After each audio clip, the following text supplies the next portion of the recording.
Déjà, quand on a fait goûter 2021 très tôt l'année dernière, juste avant la vente, personne ne nous a parlé des bois.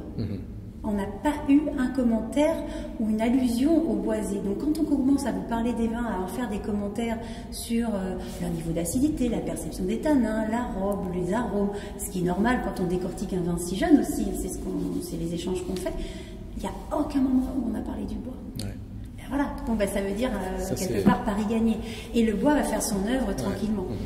Donc le challenge pour 2022, ça va être justement dans la préparation de ces fûts-là, dans le fait de bien comprendre aussi ce qu'on a demandé au tonnelier en termes de chauffe, de bien... Dans le contrôle, en fait, on sent on met le nez sur les bondes, dans les fûts, et on voit bien si c'est un registre aromatique qu'il faut lessiver un peu plus ou pas.